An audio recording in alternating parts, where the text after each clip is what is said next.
John Byrne with Poets and Quants. Welcome to Fridays with Sandy. We have Sandy Kreisberg in the house. He's in Boston. Yo, all, howdy. And in Indonesia, we have a candidate, we'll call him Vincent, who Hi has guys. applied to Harvard, Chicago Booth, NCOD, London Business School, and SEABS in Shanghai, China. He, after graduating from the Bandung Institute of Technology in Indonesia, joined the second largest bank in the country, called the Bank Mandiri. He is currently managing a COVID restructured portfolio and assessing the quality of loans in it. He has a management position there. He graduated with a degree in environmental engineering and a 3.67 GPA, and his GMAT score is 720. Now, Harvard Business School is going to release people on round This is a different topic. John is now making also invite special announcement. Yeah. to interview. And Vincent would like a mock interview. So this is going to be Sandy at his best. Now, this is going to be Vincent at his best. Okay, let me give you some Harvard mock interview advice. Okay, the interview is done with an admissions officer usually, or a well-respected alumni. There's sometimes a second person in on the call who does or does not contribute. But what I want to do right now, before we get to Vincent, just hold on, we'll get to you. What I want to do is just read the questions of a recent, I just want to run through the questions. This is a typical Harvard interview. This is an actual one. What does your current employer do? What are some of the challenges you face working at your current employer? What are the major challenges and opportunities facing your industry? So they often go from the personal to your job to your industry. Does the private equity division of your current employer invest in competitors to the parent company? Okay, that's a little bit of an oddball question. This is a real interview question. Tell me about a particular investment you made in a country. Another question. How has working in your business, I don't want to identify the business, but how has working in your business identified how you deal with that business? So let's say the guy's in the hotel and leisure business. The question might be, gee, how does working as an investor in the hotel business change the way you book hotels? That would be a real HBS question. Then what they do is they said, have you seen this documentary talking about how awful your industry is? What did you think of it? Yeah, this person was in the food business, so the documentary was fed up. Okay, and then why did you move from country A to country B? That is always a Harvard interview question. You have to be able to explain every move, every job on your resume. And then this is one of their famous questions. What if a professor called on you and asked for a 2-minute summary of, usually this is for people from obscure countries, as Vincent is. So a question for you, Vincent, might be, what do you want your classmates to know about Indonesia? Okay, and then they will drill down on that. Then there's a question here that says, can you explain the business model of a startup you worked for? Here are some other slightly unusual questions, but they happen. What are some words coworkers would use to describe you? How about that, Vincent? I think that's very specific. I think most of people didn't have It sure the is specific. answer in time. Like they describe me as charismatic, handsome, witty, and surprisingly tender once you get to know him. Then there's a question, what are some words your family would use to describe you? And then why get an MBA now? And then there was a question to this candidate about a GMAT score that was low. This is not the case with you. Your GMAT score is pretty in line. But they say, the question was, your GMAT score was outside the typical range. Are you worried about succeeding here? Okay, so if you're listening to this and you have a low GMAT score, be prepared for that question, okay? I'm gonna post these questions on Poets and Quants website underneath the video, okay? Okay, so let's get started with the mock interview. Hi, Vincent. Hi. Yeah, good to see you. Boy, what do you want your classmates to know about Indonesia? Indonesia is a remarkable country. It's an incredible country. It has a lot of good foods and very culturally diverse. But the most important thing is I believe that Indonesia is a very promising emerging market. We have kept our economy GDP growth steady over the last couple of years, barring the COVID 2020, of course, 2021. And for banks, actually, if you are in the loan business, the profit John, margin is doing? quite high. It's meandering a little bit. Yeah, it's meandering a little bit. This is a very popular question for people who come from mildly obscure countries. And the answer is, the first thing I wanted to know was where it is. Indonesia it's an archipelago, isn't it? Yes, it's an archipelago in the Southeast Asian. Yeah, that would be a good way to start. It's an archipelago, which means it's a bunch of islands located, sort of near India and whatever. And although most of the population lives on one big island, is that accurate? Yes, like 80% of the people live in Java Island. See, that's the kind of answer they would want.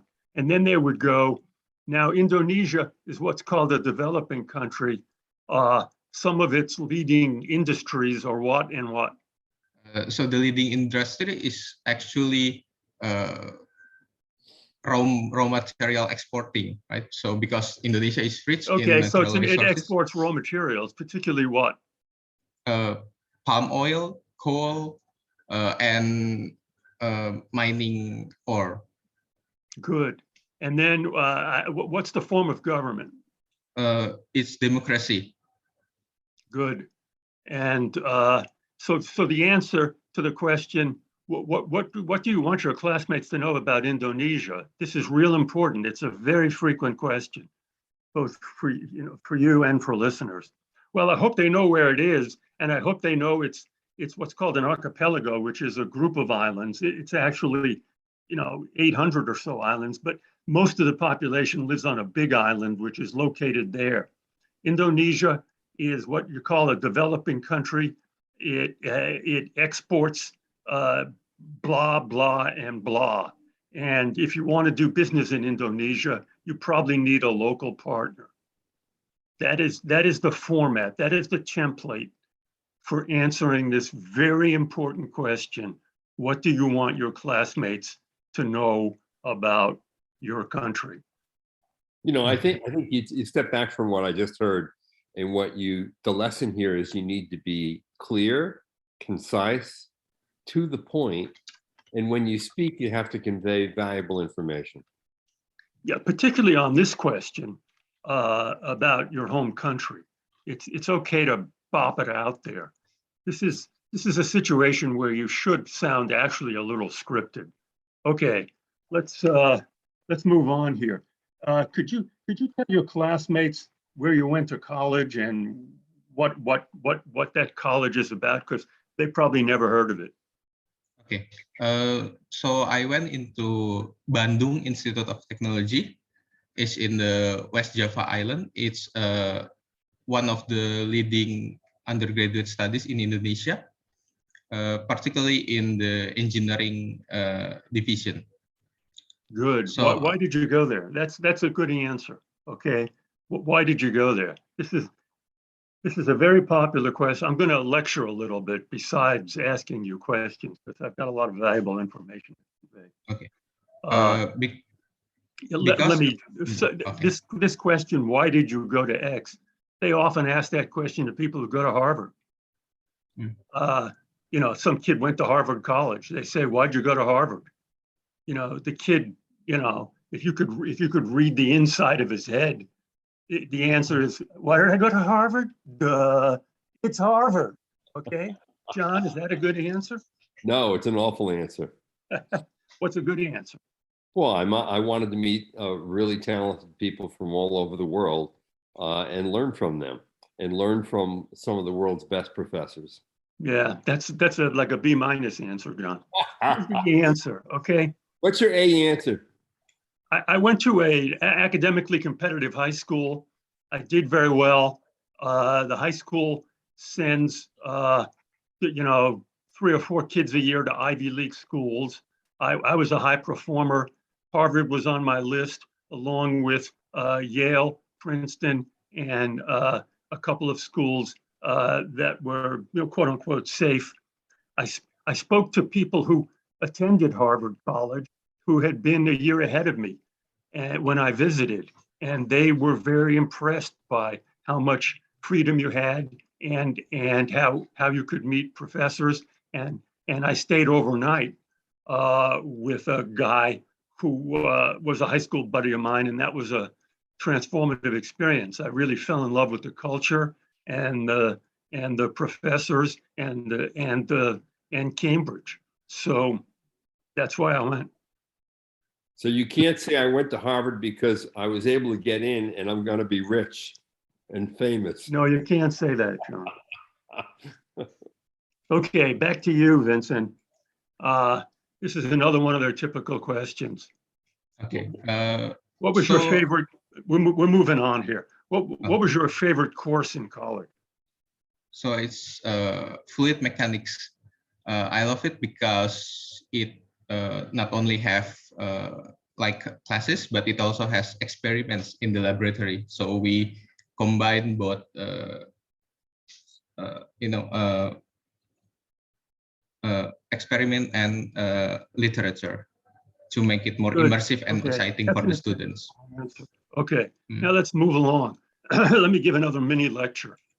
When you have a Harvard interview, what you have to be able to do for every line on your resume, every job, you have to be able to answer, what is that job? Why did you take that job? What was unexpected about that job? If you had that job to do over again, what would you do differently?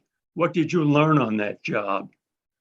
And why did you leave that job? Okay. If you're called for a Harvard interview, you should be able to answer that question about every job you've ever had. Okay. Okay. So tell me about your first job out of college. What was it and why did you do it? So coming out of college, right, I was an environmental engineer. And I realized that if I want to solve environmental issues like climate change or waste disposal, I need to look at from the economic perspective. I need to learn more about finance. So I joined Bank Mandiri. It's a leading financial institution where I can learn how to finance projects, right? And I joined. Yeah. Hey, as John, have you got a bullshit meter? Is it ticking? Okay. I wouldn't say you joined the bank because you wanted to cure climate change. Okay. Okay. Okay. You go, my objectives, you know, my long-term, here's another question you have to be able to answer. What are your long-term goals? This is important because you can anchor all your answers to it. I want to work in ESG and sustainable finance. Is ESGN something I don't get, or what is it? Is that environmental? Yes, environmental, social, and governance. Okay. So, So that means like working for public-private companies? so it's basically when you have investment, but investment we do not look at just profit, but actually other metrics that incorporate, is it sustainable in the long term? Is it helping to reduce our Okay, you carbon got to get output? that answer really buttoned down, all right? You got to be able to explain that with real clarity, okay? I realize English isn't your first language. Yes. They'll forgive that.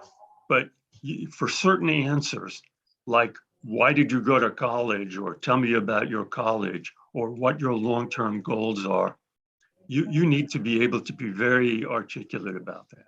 So that's something worth practicing, okay? Here's one of their tricky questions. If you had your college career to do over again, what would you do differently? I would say computer science. I believe there is a growing opportunity if you know coding and computer science, because it in the Perfect. Yeah, digital that's world the it helps answer a lot of everything. people give, and there's nothing wrong with it.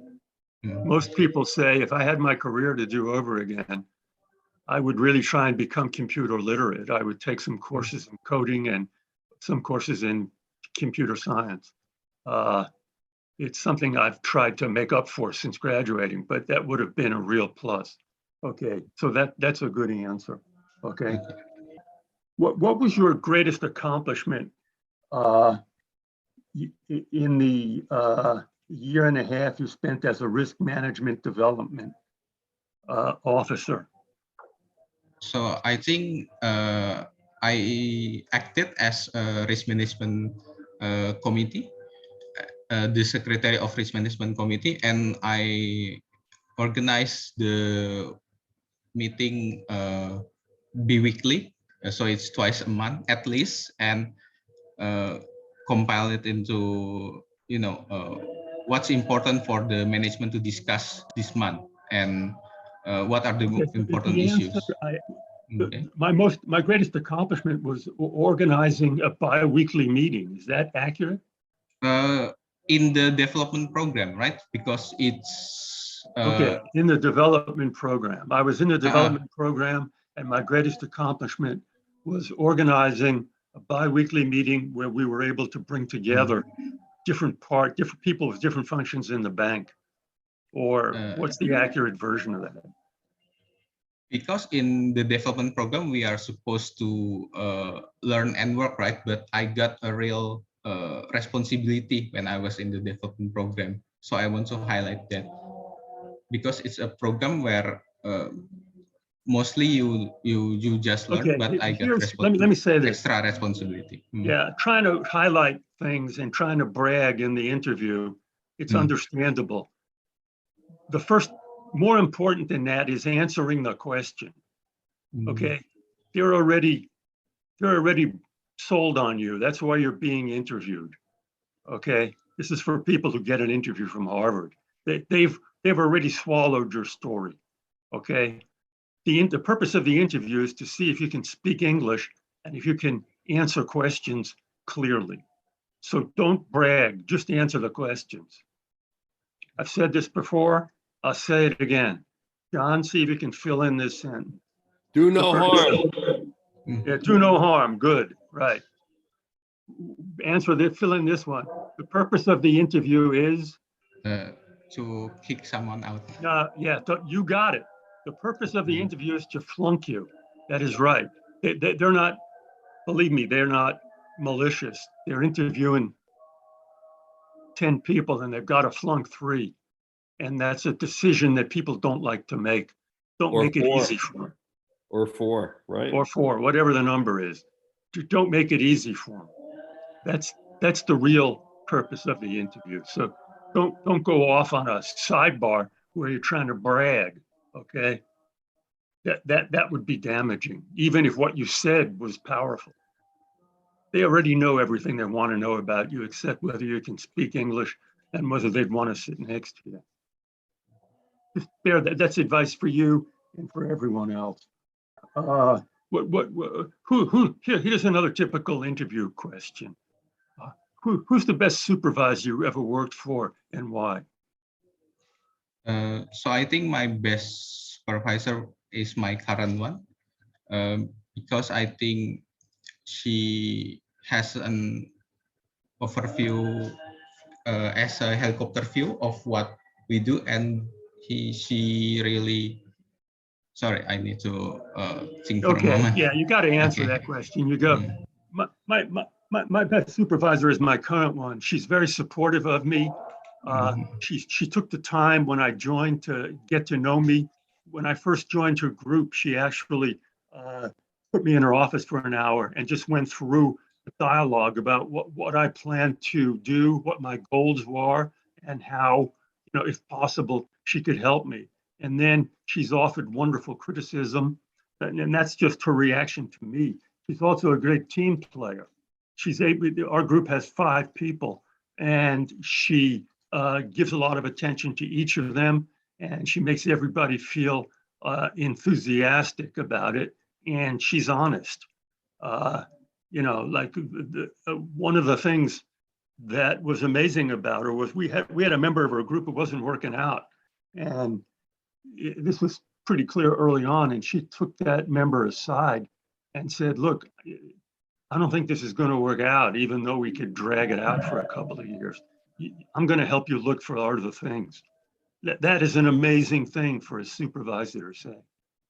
Get the picture? okay, I get it. Yeah, Got it that kind of specific detail that really makes it memorable and worthwhile. Yeah, sometimes their follow-up question is, what's the most valuable thing she ever said to you? Mm. I think she scolded me a lot because on the account that I was reckless, and I try to fix it. I try to invest more time because I was impatient, right? I was reckless, and she mentioned it a lot. Okay, that's and that is very similar to the anecdote I told. That would you go. Well, one of the things she did when I first joined was she took me aside and said, I wouldn't use reckless. Ever. Don't Yeah, use that word. Right. There's Especially in a banking environment. In a banking environment, yeah, they'll never believe you got better. Okay. She said I was working in too many different directions. That's a good way of doing it. Okay. Good. Okay. Is that the call to prayers there in the background, or what is that? Oh yeah, sorry about the noise. So the Muslims have morning prayer at It is the around call this to time. prayer. Amazing. Yes. Wow, I figured the same thing. That's Andy. fantastic. That's amazing. Yeah. Well, we'll just Slice it's of worth. life in Indonesia. We'll work with it. Okay. You can't tell the guy to shut up, huh? You go, hey, No, buddy. I can. You go, hey, buddy, I'm buddy. doing a Harvard Business School interview here. We got a Give me a Harvard Business break. School interview here. People know when the prayers are. This is fantastic. This is on-scene reporting. Wow, that's great. What about some of the oddball questions, Sandy? Some of the ones that you actually said before. Well, yeah. What are some words that coworkers would use to describe you? Did we go through that? No, we didn't. That's a good question. That's a good one. Vincent, what would you say to that? So I think my coworker would say me that I was very curious person, and I try to learn as many things as possible. But socially, Hey, I Vincent. Yeah. I don't want to say this during the call to prayers, but so I'm going to put it in neutral language. Coworkers don't talk like that. Okay. What you're describing is how a supervisor might describe you. Okay. My coworker will say to me that socially I'm very open and heartwarming. I try to make the situation. I hope my coworkers would say that I'm very friendly, that I organize social events, that I'm a good team player, and I would hope they'd say I'm also someone who can lead in an effective way by recognizing other people's skills. I mean, even that's drifting a little towards baloney, but it's acceptable baloney. In other words, your coworkers would say everything about you that Harvard wants in a candidate. Well, yeah, it's a tough question. For all of you out there, I would really think about that. I think the best way to answer it is specific. I think they would say that I'm a good team player, that on projects, I'm willing to do some of the Dirty work. the dirty work. I think they'd say that I tell a lot of not funny jokes. They would say I try to be funny, which is a good thing for them to say. What you need is a list like that, that is like a mixture of, you know, friendly, some of them are kidding remarks, and some of them are substantive. That's a question. They also have, this kid got a question. What are some words your family would use to describe you? Besides, besides, how did he get here? Okay, so my family would tell me that I was studious because I was first gen college, and my mother, when they see me, I want to go to an MBA or postgraduate studies, she really supportive of me. It's not really Does that answering the make question. sense? My family would say that I'm hardworking, that I'm a guy Yes. who doesn't do the dishes because I always claim I gotta go study. They would say that I'm a pretty good cook or a lousy cook. They would say that I'm the only one who doesn't make my bed. You get it? Stuff like that. Okay, okay. Now he dropped in there, Sandy, a very important detail, that he's a first generation college grad in his family. Where do you put that in the interview? They know that. Because of the application. It's on the application. Yeah, you don't have to. Don't need to do it in the interview. Said it before, I'll say it again. Don't sell. Yep. Don't sell means don't look for ways to brag. They're not looking for that. The first gen part is baked in. If it comes up naturally, sure. If they said, well, what was it like going to the college you went to? You go, I'm the first one in my family to go to college, so nobody knew what to expect. And it was really something when we visited with my family, because we were all very excited about touring the campus. And then when I got there, I discovered that there were not so many first gen kids, or whatever the truth is, but the other guys were really friendly. That's the way it could come up. Yeah, as an aside. Yeah, or part of another story. That's great. That's really helpful for people. Okay, how come you got promoted? I noticed your first job was in the risk management development program. Now, was that a kind of program where they take 10 kids and hire 3, or what is that?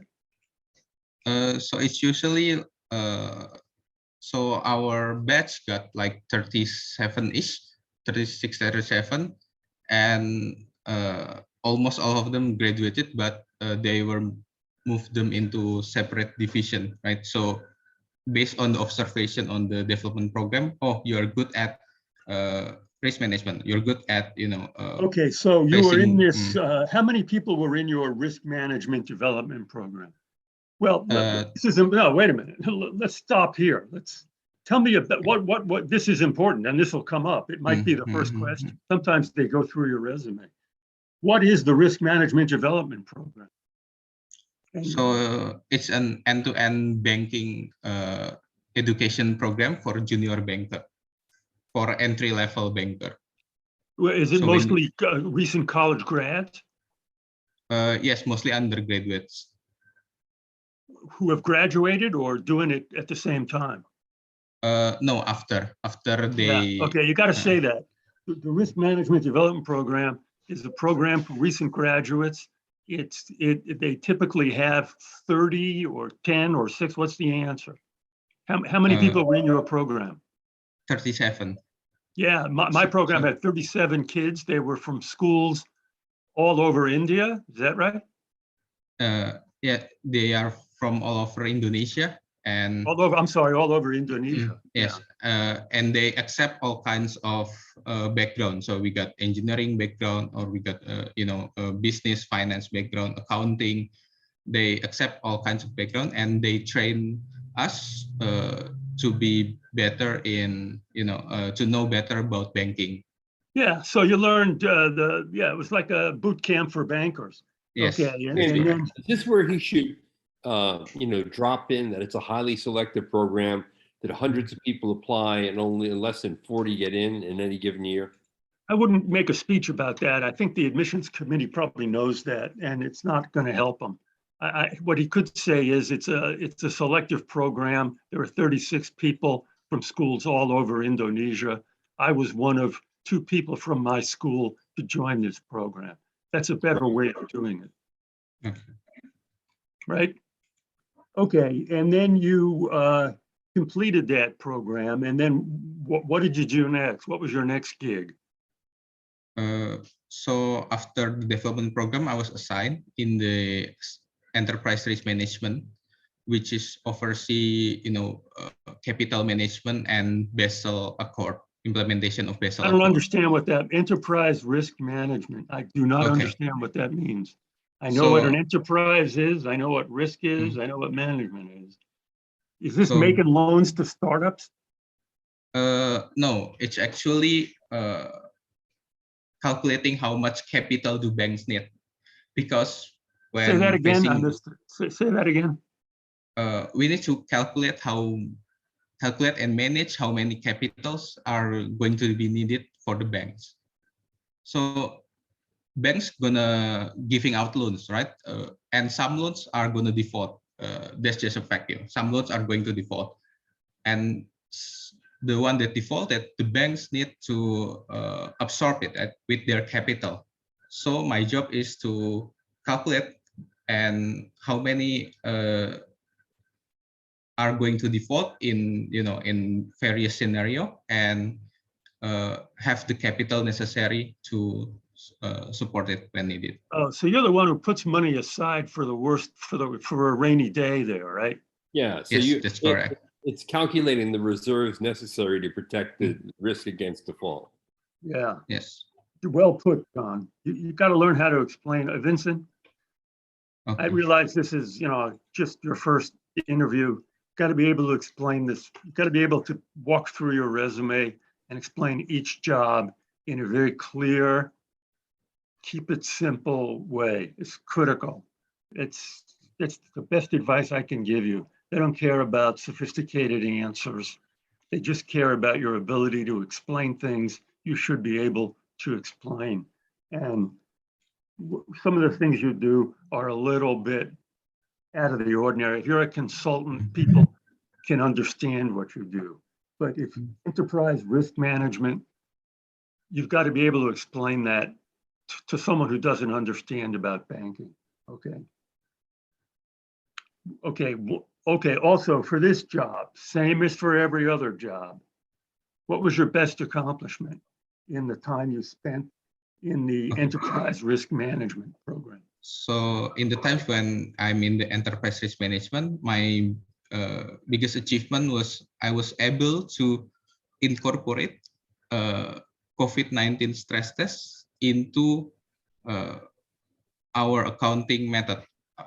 Indonesia and Bank Mandiri at the time was transitioning into new accounting method, and I was able to embedded our COVID-19 stress test result. And the result is I was able to reduce the cost of the bank for about 72 million. I make better predictions about failures. Let me tell you what the answer to that is, even if it's not true. Okay. My greatest accomplishment was incorporating COVID as part of the way we figured out what a company's chances were of failing. This is something new. We had a set of parameters, a set of formulas that we used, and COVID was something new on the horizon. And I was able to incorporate COVID into that, God forbid me saying this algorithm, that's a famous word these days, or formula. Do you understand? Yes. Okay. I don't care if you did that or not. That's the answer, and it's a good one. They may drill down on it. No, that's pretty much the answer. Yeah, and that's sort of what you did, right? Yeah. Yes, that's correct. Did you manage anyone in that program? So at the programs, no. At the enterprise management, I manage one person, and in the portfolio management, I manage two person. Okay, well, let's take the manage one person. This is another famous HBS question. If I spoke to that person about working for you, what would they say? I think he would say I was pretty laid back. I didn't, I try to share the responsibility between me and her proportionally, because I was managing her, and I didn't, try to not get angry with her when she make mistakes. Good. That's what she would say. Would you I agree don't with like that? that answer. That's a pretty good Sorry? answer. Yeah. I'll tell you why I don't like it. When you say I was laid back, Laid back is not a good thing to say. no, that's the headline. That's what I heard first, and that's what I remember. Okay. Like she would tell you that I was a mentor to her, that I helped her grow and develop as a professional, that we worked together really well, those kinds of things. Don't ever say laid back, because that means uninvolved. Yeah, good point, John. The way to answer that question is actually, if this is to the folks out there in our viewing universe, it helps if you can tell us who the person you managed is. The person I managed was a woman who had just graduated from college and didn't have a quantitative background. So I think she would say that I was very understanding of that and helped her along with learning quant skills. Beyond that, I think she would say that I was looking out for her and trying to give her jobs where she could advance. That's what I was trying to do. Yeah, that's a great answer. Now, Sandy, the Harvard Business School admissions interview is a 30-minute interview. Is the last question a question that ties that interview up like a neat bow, or does it just lie flat? Does it end in a flat way? It pretty much ends in a flat way, believe me. But let me say something, folks. Let me ask my mentor, John, here. How long into the interview does it take for the interviewer to figure out what your fate is? 5 minutes or less. Yeah, 5 to 7 minutes, and it's very hard to change that. Yep. Sometimes, if you were a little nervous in the beginning and then you got relaxed, you could change it. But man, the interview's over in 10 minutes. For someone like Vincent, who has English as a second language, I think you might get a little more leeway, wouldn't you think? Yeah, I'd get a little more leeway. And the interviewer, this is for people like Vincent, the interviewer would be learning how to understand him. The more you talk to someone who English as a second language, you kind of learn how to listen to them. So in your case, they might give you a little more time. Any final words of advice? Let me ask just a couple of more classic questions that are outside of the resume. A popular question is, whose job would you want in 30 years? Did we do that? No, we didn't do that. Vincent, whose job would you want in 30 years? This is a critical question, even if they don't ask it. It helps that you have an answer to this, because you could use it as a foundation for a lot of questions. So I have one that really inspired me. His name is Jim Yong Kim. He is a former World Bank president, but he got accepted to World Bank, but he didn't have any financial background. He was a medical doctor that is from Harvard Business School. That showed me that if you want to work in development, No, that's not answering the question. The question is, what do you want to? You're answering a question about, tell me someone you really admire. Okay, that's a different question. I'll say it flat out. What job do you want in 30 years?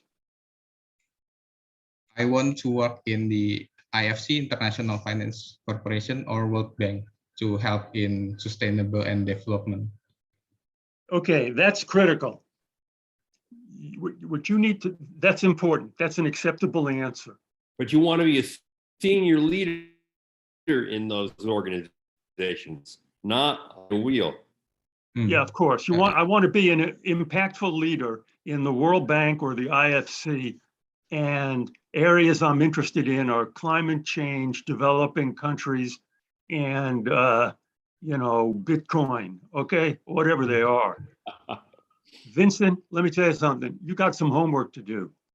As soon as you mention the World Bank or the IFC, they're going to pepper you with questions about it. Okay.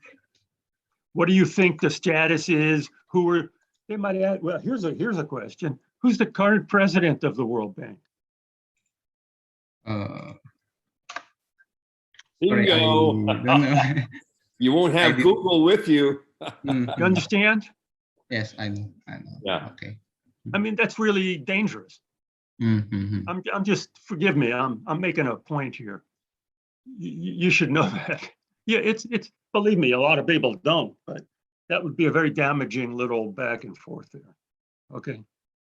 If you want to be, whatever job you want, whatever your final goal is in 30 years, and everyone listening to this mock interview should be able to answer this question.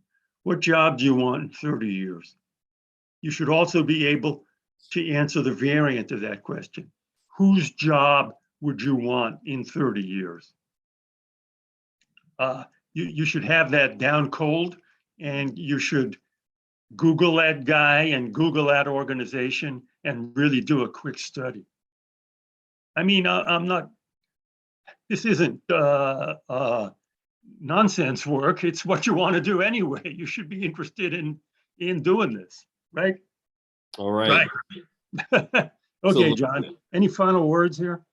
Well, I think you got to go in there, not scripted. You can't meander all over the place. Answer the questions concisely and clearly. And when you answer them, try to add some value above and beyond what the school already knows about you. Yeah, and be conversational. That's a lot of people sometimes sort of sound, like they're delivering an opening address to Parliament. Okay, just be conversational. Okay, what I'm going to do, we're going to post this on Poets and Quants, and under that, I'm going to list some typical questions that have been asked on prior HBS. These are actual questions. These are questions that were given to Sandy by his own clients who were interviewed by Harvard Business School. And they said, Sandy, I just got interviewed, and here are the questions they asked. Right. This is current intelligence of the best kind. Right. Yeah, I've got, I don't know, 1,000 questions. I've interviewed a lot of people, and they come back to me. Indeed. Yeah, and if you get an invite on Tuesday, remember, it doesn't hurt to do a mock interview with Sandy. There you go, John. Thank you. I'm going to put that advertisement in. Yes. You can't get a better mock interview anywhere, really. There you go. Okay. Shalom, adios. Vincent, good luck to you. Good luck. Okay. Thank you. And Thank you, for all John, of you out Sandy. there, we're cheering you on. We hope you get an invite on Tuesday. And we hope that this has helped you prepare to put your best foot forward. This is John Byrne with Poets and Quants. You've been watching Fridays with Sandy.